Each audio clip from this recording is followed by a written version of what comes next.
Hello, welcome back. I'm going to continue to talk about my book King Paimon, The Lord of the Endless Silence, The Lord of the Abyss. This is a recording part of the other recordings, part of a playlist that it is about King Paimon, about this book. And today I'm going to talk a little bit further on.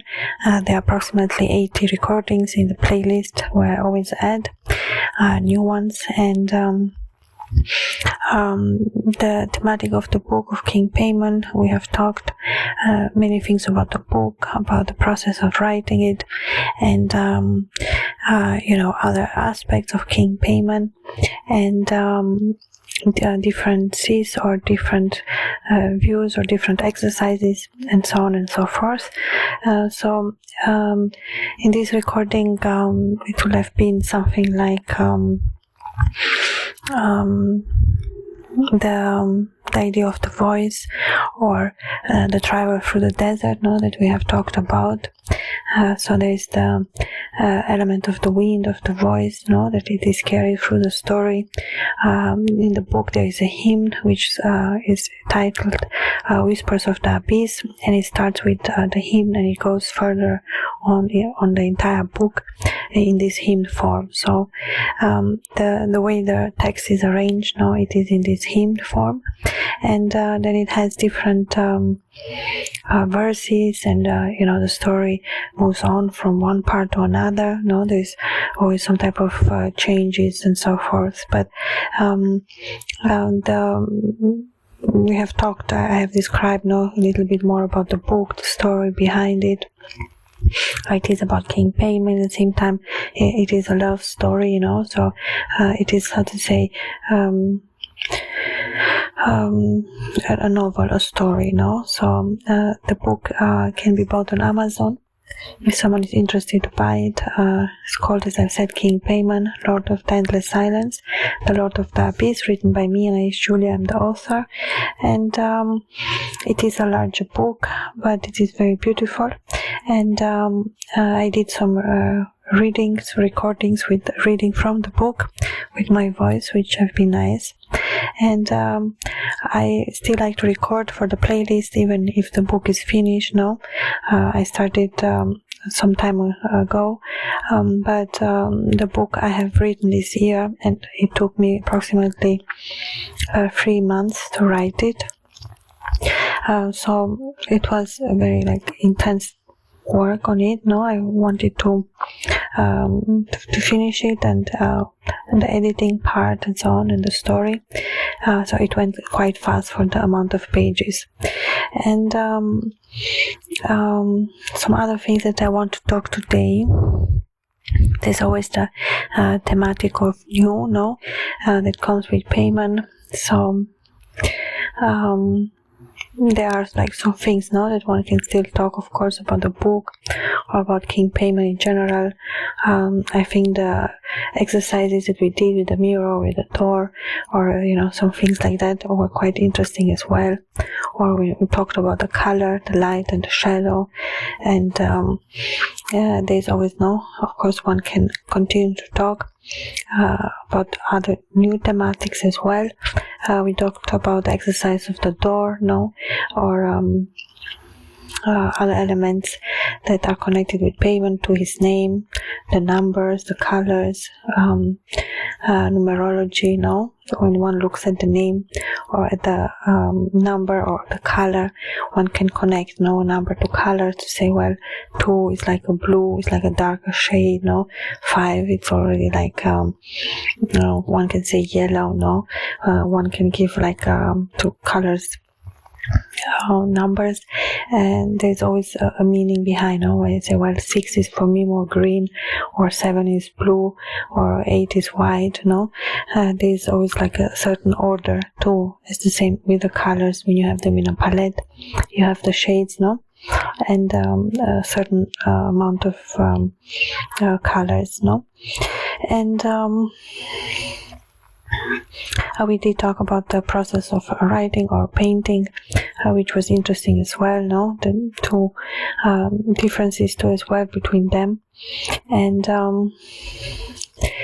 I would still, of course, like to talk about the book, and it is a large book, as I've said, so I read it many times now when I wrote it, of course, and then I worked on it, and then the editing part I had to read a lot in different ways to be able to correct it, and it was a lot of work, to finish the text, to make sure there are no mistakes, to publish it in paper and so on.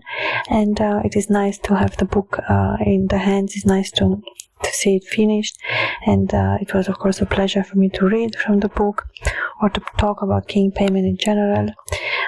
So if we do some exercise with the colors, we say, well, the color red, the color red is always like very interesting, almost like appears like a door sometimes, depends, but the color red has element of like invitation, it's warm at the same time. It is a little I'd say strong, there is element of strong when it comes to red. And if we think of blue, dark blue, well, we think like of water or something like a little cooler. So the color already gives a certain feeling or gives a certain element to it. Of course, the combination of colors is another aspect. So, well, if I have red and I combine with yellow, I will get some type of darker red, It depends the yellow, how bright or how dark. So, of course, it's important the shades as well. If I was to put green and yellow to get light or a little more towards the black, if I put yellow and black, it will get almost like well, a little brown, but I have to be sure not too much black. Black is very intensive in colors in general, so you cannot really combine a lot of colors with black, but the black, that's the idea. It gives the shade, it gives the element what the painter needs, and then one can go slowly with the color around it. Sometimes you can combine black if it's in watercolor, water, and then you always have to make sure of the quantity, how much you take on the brush, and then depending how big the space you want it, with that color, and then you of course immediately put other colors, That's in general the technique in painting. One mixes the colors to get the proper shade. There are sometimes exercises where one can paint, do not care about the color in that way, not to care, simply not to see the color so much as it is. There's a certain light. If we have the red light, it will change the color appearance. You will not see if it's brown or blue. So there's always like a spectrum too, of the colors. So I think that's a very nice quality to original work of art, where you see this type of elements. And then through the combination of the colors in watercolor, especially with water as well, one gets a very nice effect. And it's quite easy, in my opinion. One has to, as I've said, have the hand trained, and some certain exercise and confidence and so on, to be able to paint freely, and to be able to mix the colors and get the result that it's interesting or something beautiful, or as I've said, the painter too is a critic to his own art or painting, So in general, for me, I like to let it free. I focus more on the painting than on the result, and I enjoy it. I'm very concentrated in the process of painting, even if it looks very calm, but I like to give it my all, to give it a concentration. At the same time, I like to move slowly, but sometimes I move fast, Depends what type of lines or what type of shapes I'm creating. So there is, of course, this is the technique, but the technique is, as I've said, the unique element that one can train, by painting, and there's always some certain result. One should not stop, one should continue and paint, and there's a moment where you think, okay, now it's pretty much ready. There are a set of things that one does, For example, I don't like to let the paper, I like to clean my paper, no? Even when I finish my painting, I still look again, and it's like I say, to make sure all the edges are good, and if there's something somewhere not, I add the color and so on and so forth, no? And then I check on the paper too. It takes time to dry, and then in the moment it's still wet, I put some salt or powders, no? It can still activate, and I let it dry like that. And then, as I've said, there's an effect that the salt creates, but I don't necessarily use it. Sometimes I do, sometimes not, and sometimes it reacts, sometimes not, depends on the paper as well. As I said, the water should be there, but not too much, no? There's always a point where I add the salt in the moment I paint. So, as I said, again, of course, there is the technique, but I think the nice part of painting, if someone wants, is to find their own technique. That's like the pleasure of a part of the pleasure of painting is as well to develop the technique. And it's at one point when you get very good, you tend to have even more free hand, and then even more beautiful works appear, no? And one feels even more happy with their own art. There's a continuation, no? So, well, if I look at my paintings, I quite know which year I painted them, even if, I say, wow, in this year I painted so much. Sometimes I don't realize how much I painted.